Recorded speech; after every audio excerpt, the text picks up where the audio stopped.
the Director General of Military Operations of Pakistan called. ಇಂದು ಸಂಜೆ 5 ಗಂಟೆಯಿಂದಲೇ ಕದನ ವಿರಾಮ ಜಾರಿ. ಪಾಕಿಸ್ತಾನದ ಕಡೆಯಿಂದ ಕದನ ವಿರಾಮದ ಪ್ರಸ್ತಾಪ ಬಂದಿದೆ. ಭಾರತದ ಡಿಜಿಎಂಒ ಮೂಲಕ ಪಾಕಿಸ್ತಾನ ಕದನ ವಿರಾಮಕ್ಕೆ ಪ್ರಸ್ತಾಪ.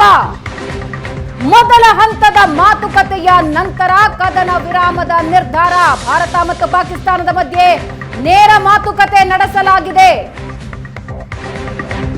ಭಾರತೀಯ ವಿದೇಶಾಂಗ ಇಲಾಖೆ ಕಾರ್ಯದರ್ಶಿ ಮಿಸ್ತ್ರಿಯಿಂದ ಹೇಳಿಕೆ ಬಂದಿದೆ. ಭಾರತ ಮತ್ತು ಪಾಕಿಸ್ತಾನದ ನಡುವೆ ಕದನ ವಿರಾಮ.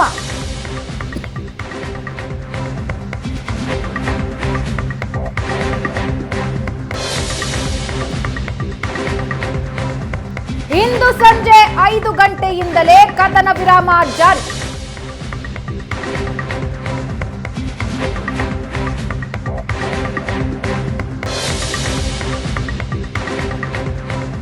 ಪಾಕಿಸ್ತಾನದ ಕಡೆಯಿಂದ ಕದನ ವಿರಾಮದ ಪ್ರಸ್ತಾಪ ಬಂದಿದೆ. ಭಾರತದ ಡಿಜಿಎಂಒ ಮೂಲಕ ಪಾಕಿಸ್ತಾನ ಕದನ ವಿರಾಮಕ್ಕೆ ಪ್ರಸ್ತಾಪ ಇಟ್ಟಿದೆ. ಮೊದಲ ಹಂತದ ಮಾತುಕತೆ ನಂತರ ಕದನ ವಿರಾಮದ ನಿರ್ಧಾರ. ಭಾರತ ಮತ್ತು ಪಾಕಿಸ್ತಾನದ ಮಧ್ಯೆ ನೇರ ಮಾತುಕತೆ ನಡೆಸಲಾಗಿದೆ ಅಂತ ಭಾರತೀಯ ವಿದೇಶಾಂಗ ಇಲಾಖೆಯ ಕಾರ್ಯದರ್ಶಿ ಹೇಳಿಕೆ ಕೊಟ್ಟಿದ್ದಾರೆ.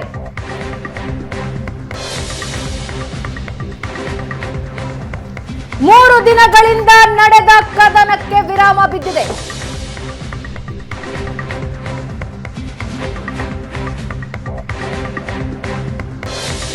ಕದನ ವಿರಾಮಕ್ಕೆ ಪಾಕಿಸ್ತಾನದಿಂದ ಪ್ರಸ್ತಾಪ ಬಂದಿದೆ.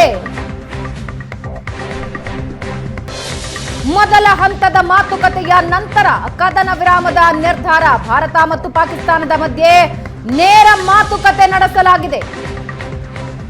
ವಿದೇಶಾಂಗ ಇಲಾಖೆ ಕಾರ್ಯದರ್ಶಿಯಿಂದ ಒಂದು ಸಂಕ್ಷಿಪ್ತ ಹೇಳಿಕೆ.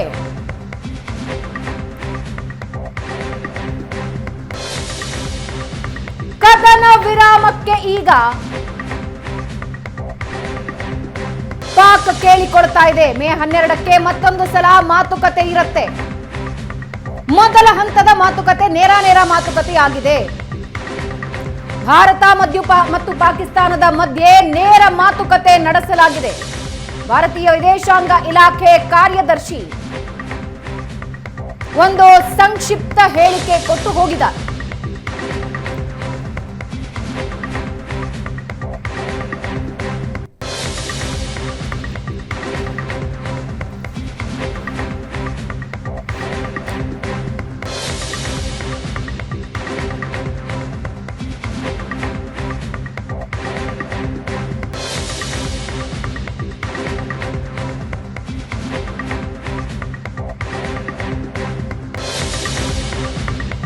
ವಿದೇಶಾಂಗ ಮತ್ತು ರಕ್ಷಣಾ ಇಲಾಖೆಯಿಂದ 6 ಗಂಟೆಗೆ ಒಂದು ಪ್ರೆಸ್ ಮೀಟ್ ಇತ್ತು.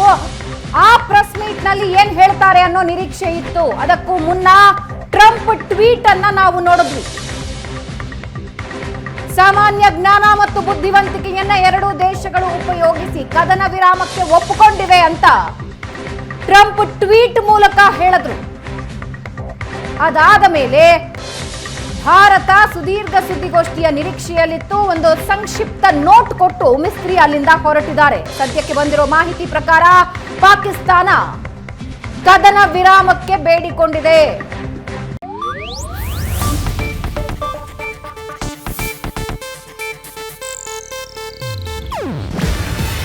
ಇದು ಏಷ್ಯಾನೆಟ್ ನ್ಯೂಸ್ ನೆಟ್ವರ್ಕ್ ಪ್ರಸ್ತುತಿ. ನೀವು ನೋಡ್ತಿದ್ದೀರಾ ಏಷ್ಯಾನೆಟ್ ಸುವರ್ಣ ನ್ಯೂಸ್.